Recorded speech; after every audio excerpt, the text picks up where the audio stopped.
Welcome to the Get Real Podcast, your high-octane boost of full-on reality therapy for personal, business, and investing success with your host, Ron Phillips, because somebody's got to tell it like it is. Hey, everybody. Welcome back to the Get Real Podcast. Ron Phillips here with Heather Marchant. Hello, everyone. I joked with Heather earlier that we were going to do a segment today on driving etiquette. Am I the only one that gets pissed off at the slow drivers in the left lane? I think most people do, but you have an exceptional ability to be extremely pissed. I really do, especially when they pull out right in front of me like they're going to go fast. Yeah. And then they go below the speed limit. I literally wish I had missiles attached to the front of my car and I could shoot them off the road. I also noticed you do not like it when they get over and then speed up, so you can't pass them. That also is. I think that's funny, actually. So that doesn't irritate me. I just think that's comical because they were going dog slow the whole way until they got around the car. And then when they start to get over to let you by, they speed up like, I really wasn't going that slow. I think sometimes people forget how fast they're going and then they realize, oh, shoot, I'm going too slow. So maybe stay off your phone, because I find that most of the people who are going dog slow are they're on their phones. Yeah. Which we should also have bombs that we could just lob in their car as we go by, because those people don't deserve to be driving. I guess the bomb might make it so they're not living. So maybe that might be a little aggressive, but a bomb for their vehicle. So their vehicle breaks. Like, so it just blows the tires out and makes them pull over because they should not be driving. I don't know where these people learn to drive. Unbelievable. I just spent several days with Ron. I'm actually back home now, but I was with Ron just, what was it? When did we see each other last? Yesterday, 2 days ago. And I drove with you a lot. And Ron is an intense driver. I always feel safe. He's very intense, drives fast, but I always feel safe. Very few times have I been like needing to feel like a backseat driver. My buddy Darren said I'm an angry driver, which is not true. I'm not angry, but I like to go fast, and people who get in my way irritate me. And I think that's just typically in all of my life. So not just on the road, but yeah, if you're in front of me, I will flash you with my lights. And that means move over. In case you didn't know, if you're one of the slow people, somebody flashes you, that means just get over. It's a courteous thing to do. Okay, hey, enough of that. Right. We're going to talk about something really important. There's been some changes in the mortgage market that you guys need to be aware of. These are big. Should we just hit them with it? Yeah, I think it's just go down the news. It's like the news in a minute or whatever. Yeah. Do it. Paul Harvey. We are going to give you the rest of the story today, though. So that's good. So not the greatest news ever, but it can be. So we're going to try to put good light on this. So Fannie Mae came out. Any of you who are trying to buy properties right now know that the interest rates have gone up. But if you're trying to buy property for yourself to live in, interest rates really haven't gone up. So what? We're over here trying to figure out what the heck. Yeah. And investment loans have changed, but not primary residence. Yeah. So, not fair, but that's the world we live in. So Fannie Mae came out with new guidelines. Fannie Mae came out and said, hey, listen, we're going to cap investor loans at 7% of the portfolio. Now, they were running around 10 to 11%. So, of all of the loans in the country, that's no joke. That is a huge number. 3 to 4% is not a tiny little number. That is huge. In order to do this, what the banks started going, oh my gosh, well, we've got to slow down how many of these buyers we have, right? And so what they've done is they've increased rates, because when they started to increase rates, it didn't make any sense because they usually correspond with the treasuries, and they didn't. But the other loans were, normal homeowner, owner-occupied loans were still tracking. Yeah. And so this makes it make sense, right? So they were actually trying to get you to not buy an investment property. In a very effective way. Yeah. So they just raised the rates basically a full point. So we were getting rates around 3.5%. Now they're about 4.5%. When this happened, I remember I was talking to you, Heather, and I said, my first house I bought was 8.25%. Yeah. And I'm not that old, right? So 8.25%. And my parents literally thought we stole the loan. because they were buying houses in the 80s when it was, 12 to 18% for a loan. When I started selling rental properties, it was in the low sevens, and then it would drop down to 6, and like everybody threw a party. I mean, it was crazy. And then we have just been blessed with intensely low rates. I mean, they shouldn't have lasted as long as they have. But let's put this into perspective. The rate is 4.5, which wasn't but a year ago. We weren't in the 4s. We were in the 5s. And everybody was still perfectly happy with that. Those are historic low rates. I think once you realize that it can be lower, that's when it's hard when it goes back up, right? I mean, simple illustration of this. I haven't even talked to you about this, Ron, but when I was at Ron's house, he bought a rowing machine recently, and I said, "Oh, I want to get on your rowing machine," right? Yeah. And I had a frame of reference, and I start rowing, and I'm like, "Man, I'm killing it," right? And Ron comes over to me and says, "Yeah, 500 is kind of what I shoot for it," or something like that. And I can get up to over 1,000. Didn't you say in like how hard you pull? Yeah. 3 rep max. I can't do that in one pull. So nobody comment BS. Ron can't do that, because you're right. I actually can't do that.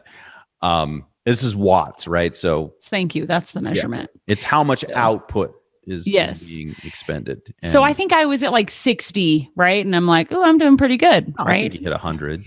Well, then Ron told me that, and I went, wait, what? Like, it's possible that I could do better than that. Do you remember that? And so you said, use your legs, right? You're like teaching me what to do. And not too far after that, I went over 250, right? Yep. So I think it's a similar concept, though, because with our clients, they're going, man, rates went up a whole point instead of the frame of reference. Dang it, I should have locked last week. Crap. Yes. Because I didn't lock. I have 2 loans. I didn't lock them. So I don't have any kind of edge over anybody else. There's no, you don't get insider trading on the rates? Oh, sorry. That was an inside joke from our tour. All right. So let's talk about what this means, because there's a couple of things I think that's good that come from this. Okay. It's bad that you missed a point. I'm not sure that they'll come back down.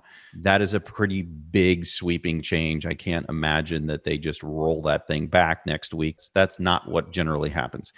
I do think that the market's going to normalize. And what I think is really going to happen is that a bunch of the tire kicker investors are going to leave. They're just not going to do loans. They'll be like, well, screw it. They raised the rates a point, and now I'm out.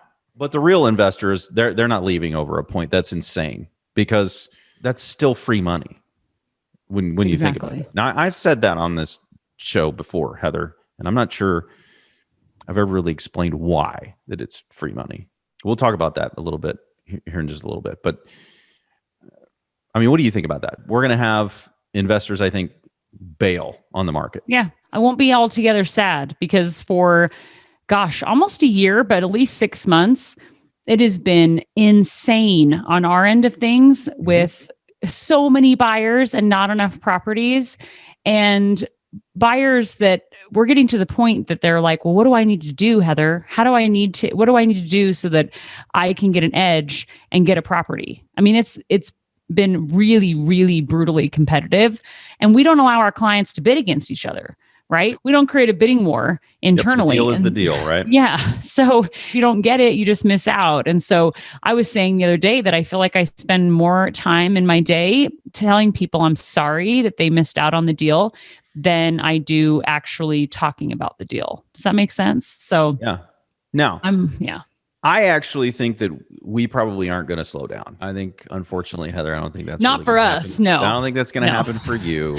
But I think investors, maybe outside of who we are, will hopefully chill out a little bit, and which may mean that there are more deals that we can offer to all of you. So I do think that's going to happen. I think that's going to take a minute for that to really sink in, but I do think that's going to happen. There is some good news, though.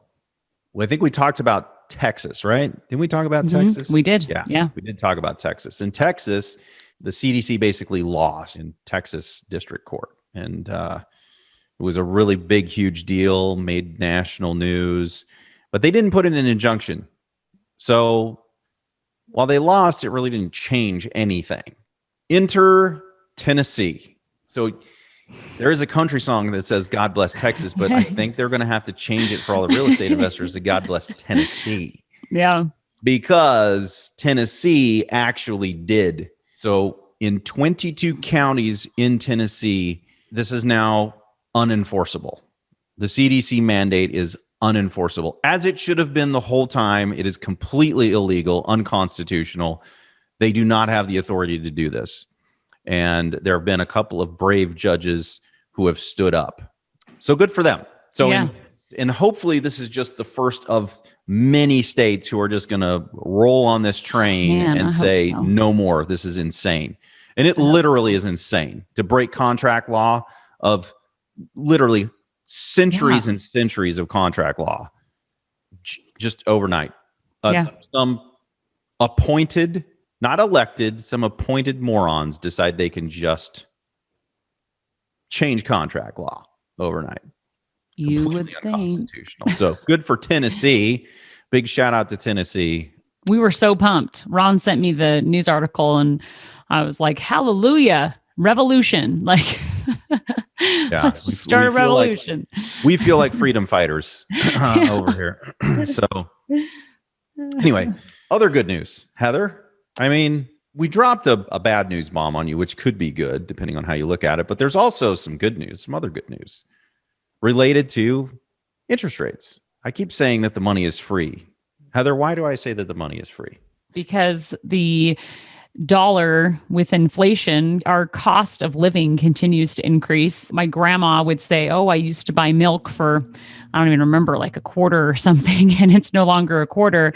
And when you have a loan, your money it's a fixed payment. No matter what happens over the next 30 years, the money doesn't change. I don't owe more money because the cost of milk went up. It's just is what it is. So let's put this in context for everybody. Now, before somebody says, what are you talking about, Ron? The inflation rate is like 1% or 2%. It's not that high.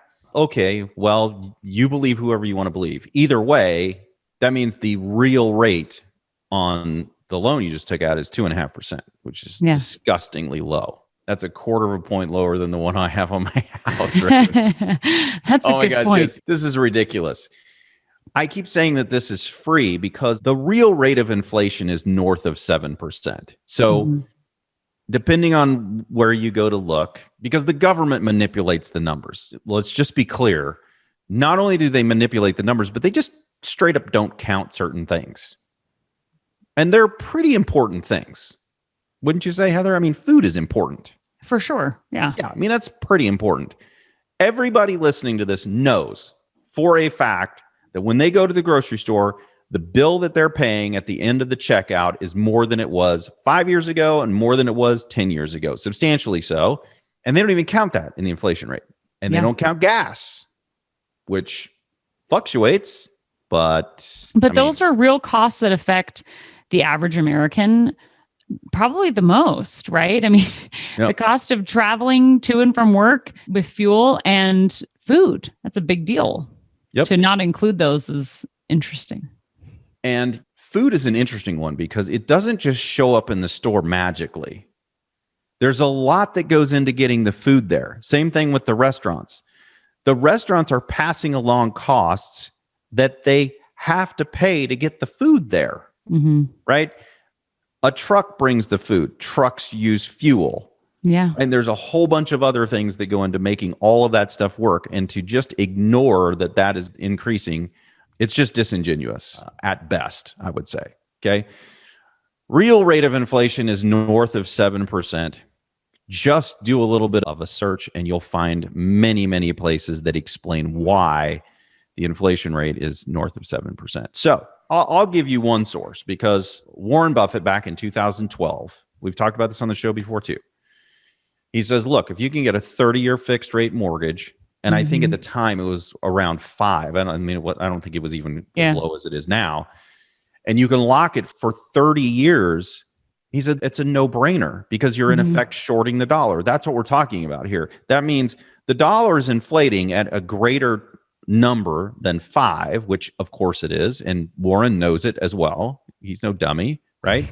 It's north of 7%. So if I'm getting a loan at 5%, if the rate goes down, I can refinance and lock in a lower rate. But if the rate goes up, well, the bank's stuck with the rate. They're Yeah. stuck with the rate they gave me. And it's the same thing with inflation. Now, I don't know about all of you, but there's not very many ways that we can pay off the national debt without inflation. The banks and the governments who have run up all of this debt, inflation's their friend because of the same reason it's your friend, because it makes the dollars that they're paying back are worth less, meaning they're paying less for the debt as time goes on. Does that make sense to everybody? Yeah, I think you need to restate it. It's like really, I like understand what you're saying, but it's a really hard concept of how it affects the national debt. Okay, so let's put this into your debt, right? Because the national debt doesn't work a whole lot different. I know that it does, but it doesn't work a whole lot different, right? Because this will affect it the same way. I know that they can do things that you can't do because you don't get to print money. Yeah. When you're out on how banks get to use fractional reserve lending to just create money out of thin air. That's a whole other topic too. We should do a show on that too. We should. We don't get to do that. If I did that or Heather did that, we would go to jail. But the banks get to do that and the government gets to do that. But let's talk about this, how it would relate to you. And let's talk about what happens with money. If you have money sitting in the bank, Heather, and you have $100 or $1,000 and it's sitting in the bank, if we wait 10 years and the dollar has inflated, in other words, your money is worth less, if you kept your money sitting in the bank, well, that means that your money is literally worth less money. Mm-hmm. So this negative impacts savers. Yeah. Which is probably why it's a hard concept for me to understand because I'm a saver, right? Yeah, that makes sense. So inflation can be good, though, if you have a fixed rate mortgage. Now, this is completely different if you don't have a fixed rate mortgage. The big deal here is that it's fixed, okay? Because you're paying the same amount over time. They can't jack the rate up on you to keep pace with inflation. You're locked in, okay? So your 30-year fixed loan payment, it never changes. So if your payment was $1,000 and $1,000 in the future is worth $750, that just means it's easier for you to pay your mortgage because it's worth less. Yeah, that makes sense. But you're paying the same amount, right? Mm-hmm. Which in effect means that you're paying less to pay off the mortgage over time. This is a really cool concept because we talk about arbitrage all the time, right? That we're using other people's money to make money. And this is just another way. It's more of a phantom way to make it happen. But if you can lock in a rate at 4.5% and the inflation rate is 7 or more, which again, it has to be more, they have to inflate in order to get all this money that they printed. In order to get it back in, they have to inflate. And it's a great thing for them to do because, again, it makes what they're paying back less. It's really one of the only ways, other than defaulting on the debt, that they can pay the debt back. They have to inflate. I wonder how much they've printed. I haven't kept track of how much they've printed. They just passed another 1.9 trillion. Yeah, that's true. I did know that. We didn't even use the first money they spent or that they printed out of thin air, and they just printed another 1.9. As a matter of fact, we just talked to somebody up in Pennsylvania. The money from the CARES Act is not even getting through the state to the people because of the government's incompetence. So that literally it hasn't been spent because they can't get it. Yeah. They apply for it for the renter's assistance and they literally can't get it. That's how inept the government is. That's what's happening in Alabama too. Yeah. It's taken forever for them to get their money. So now we have another 1.9 trillion just for good measure. It's unreal. It's unreal. So anyway, your future dollars, because you're locking in at 4.5%, we should probably do a show on this where we actually run through the numbers and help people understand. But suffice it to say for today that inflation is your friend if you have a fixed rate mortgage that is fixed below what real inflation is. And then it's important that you go educate yourself about what real inflation actually is. Okay. Yeah, because if you Google it, it's 1-2%. But there's just no way, because I know since I've become an adult, right, that the cost of living has gone up so high. So they completely manipulate the numbers, though. Yeah. So they're able to go and you talk about computers. Everybody knows that computers are more expensive, but if you take into consideration the computing of computers, right, the storage and the speed and everything like that, they're saying is that, well, in 10 years ago, in order to get that same speed, it would be way more expensive, right? And so they're saying that it's not really that much more expensive. But everybody knows it's that much more expensive. It really is. Yeah. My iPhone cost, oh God, I didn't even know what that thing cost. It was ridiculous. It's over $1,000 now. When I bought my first iPhone, I think it was like $500 or $600. I don't know. I don't remember. I stood in line to get the thing. But things are more expensive now, right? And in electronics and computers, things, generally speaking, get less expensive to generate more over time, right? And so that everybody knows that's true. So if they're getting more expensive, well, then that's inflation. It just is. And take that trick out the window. You can't just throw different things out of the consumer price. You don't get to just chuck things out that you don't want to report on. That's just not the way it's supposed to work. Forget that number. Yeah. Unbelievable. It's really unbelievable. So that's really the good news here, is that if you can lock in these rates, you still get the 4 returns. This is like a fifth phantom return that you get to have, is you get to arbitrage your money yet again. It's already good. So I don't even, adding a 5th rate of return, it's kind of embarrassing for all the other investment options. And listen, all of you that are listening who are our clients and have your own portal, I just talking to Heather the other day, we're going to actually add this to the calculator so that you can clearly see the numbers, what happens. And you'll be able to manipulate the rate of inflation if you want, whatever you want it to be. But it'll tell you what happens to your loan in real dollars, what you'll actually pay for your property. And when you see the numbers, you're not going to believe it. It's incredible. As a matter of fact, we'll do another show just as soon as we get that loaded up. So I don't know, give us a couple of weeks. We got to get the developers. The data is going to be awesome. I said 2 weeks. We should have our development team listen to the podcast so that when I say that they're going to do something in 2 weeks, they can actually get it done. That's true. Anyway, we're going to program that, and we will have it. As soon as we do, we'll do another show, and we'll tell you exactly how this thing works.